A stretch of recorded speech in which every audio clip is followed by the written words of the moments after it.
Bienvenue pour ce nouvel épisode de Culture Fiche, c'est le numéro 26 et c'est toujours l'ouverture de la truite.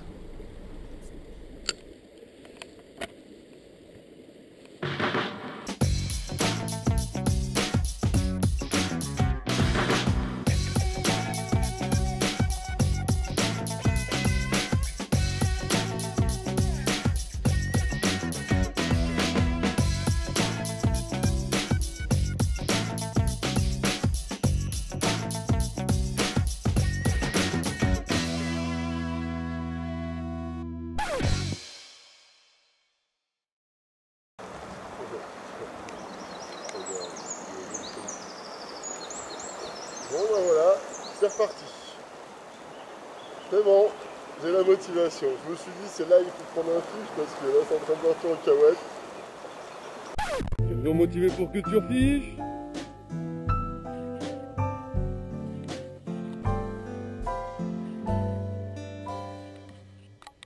Et Carlotte. Hier matin les eaux étaient limite trop hautes pour pêcher au lard, donc on a pêché au toc. On a continué la journée. Ce matin, on a essayé au leurre, mais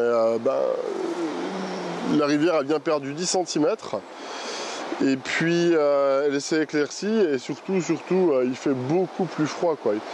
En température ressentie, il doit faire 20 degrés de moins entre hier et aujourd'hui à la même heure, quoi. Donc, c'est pas terrible. Donc là, le toc, ça permet quand même de prendre l'un ou l'autre poisson et de bien passer, bien au fond. Le plus près possible du poisson, quoi. Parce qu'en fait, je pense que le niveau d'agressivité du poisson, là, il est vraiment limité, quoi.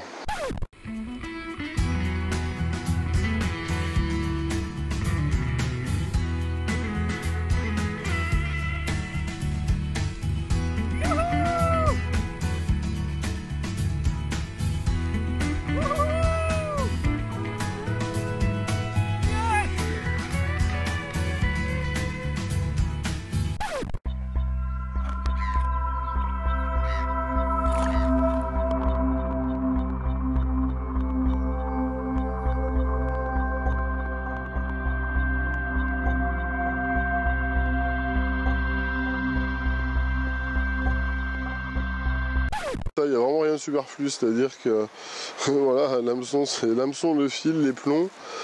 Un rigoletto, c'est quand même super utile. D'ailleurs, j'aurais du mal à savoir comment on fait pour pêcher correctement au toc sans rigoletto. Il n'y a pas besoin de beaucoup plus. Après, c'est tout l'art de savoir bien présenter. C'est l'art de donner, en fait. C'est tout ça. C'est à la fois très simple et très compliqué.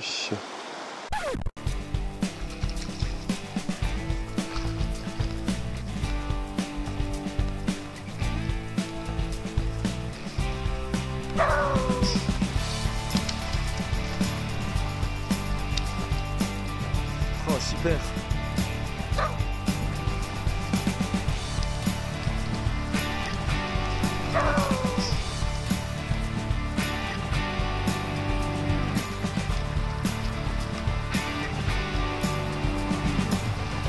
Oh le steak. Là, il faut. Là, il faut. Ah, les clôtures, c'est vraiment typiquement le truc du pêcheur de truite, quoi. Passer des clôtures partout, tout le temps. Des fois, avec des fils de fer qui sont tendus à fond. Quand elles sont bien faites et tout, ça devient compliqué.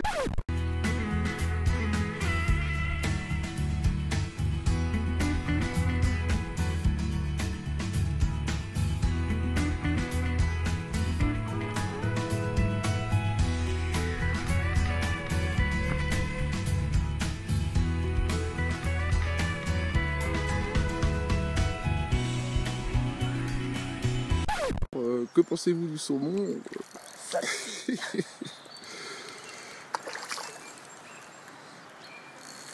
je vais les pêche, ils sont tous arrivés.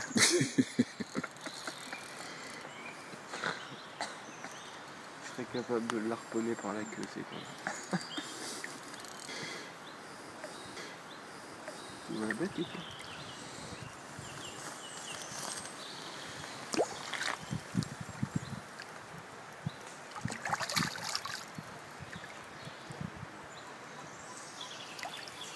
La canne joue un rôle vraiment important, notamment par rapport à sa légèreté, sa rigidité si tu veux, puisque en fait tu vas l'avoir à bout de bras en permanence, celle qui va tout guider.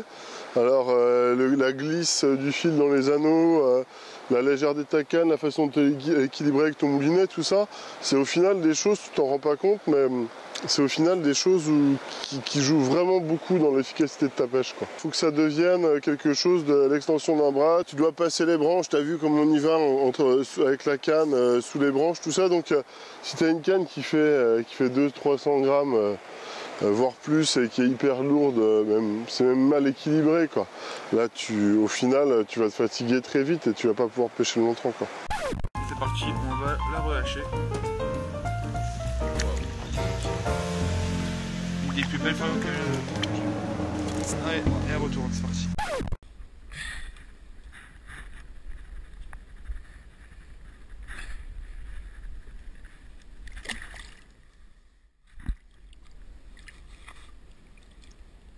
Allez.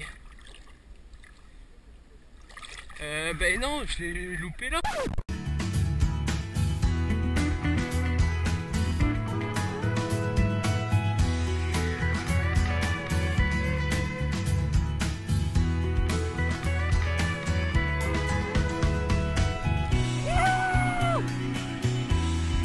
C'était une truite, mais en fait la livrée qu'elle avait déjà une livrée très argentée.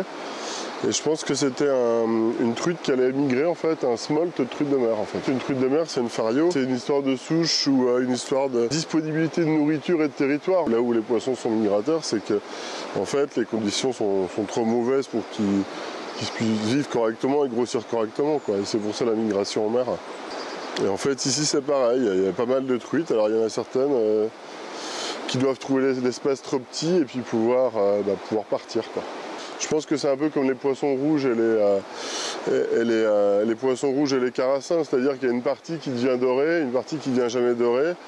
Et en fait, dans une population, quand tu croises deux carassins ensemble, tu as une probabilité assez faible. Tu croises deux poissons rouges ensemble, tu as une probabilité très forte d'en avoir un maximum de rouges. Et je pense que là, c'est pareil. Les truites de mer engendrent certainement un maximum de truites de mer, mais il y a quand même au sein des populations de fario des individus qui peuvent comme ça se mettre à migrer.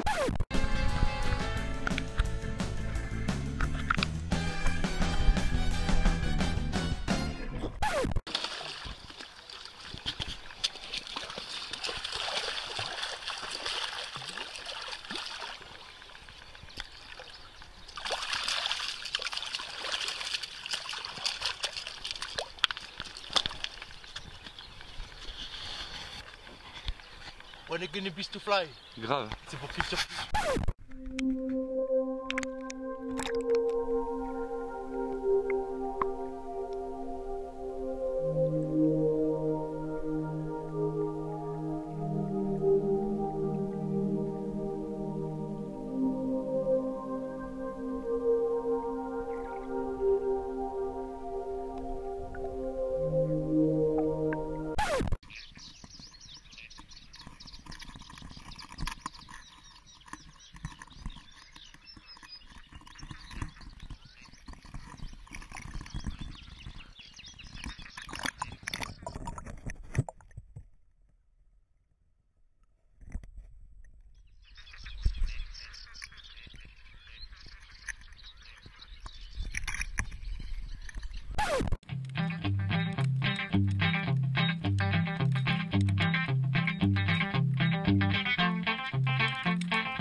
Donc tu vois, regarde, tu as vraiment ce petit liseré là, blanc avec un trait noir.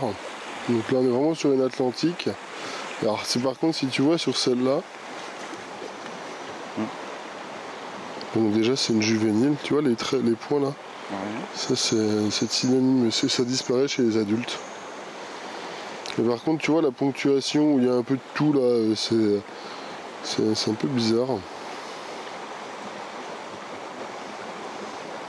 Mais c'est de la cendrage. Hein. Ouais, non, par contre, c'est des poissons qui sont nés dans la rivière, c'est clair, quoi. C'est à quel âge? 3 ans. Ouais, 3 ans. Allez hop!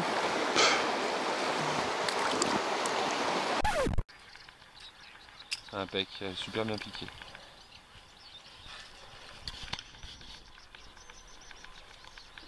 Cool. Attends.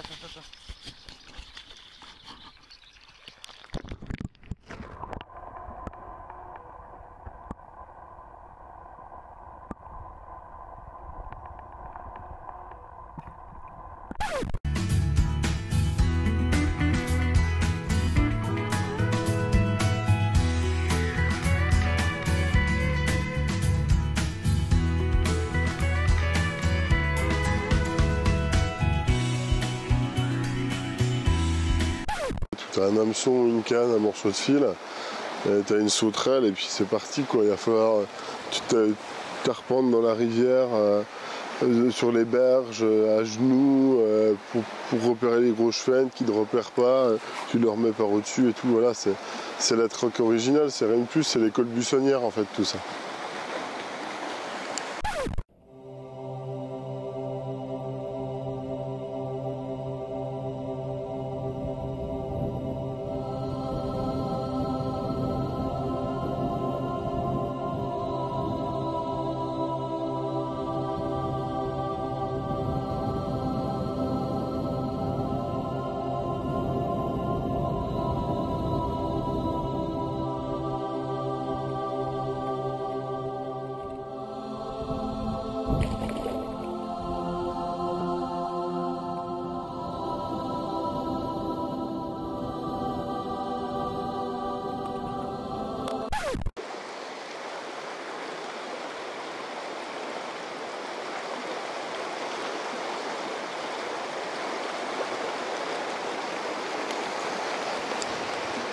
Wow, elle est pas mal en plus.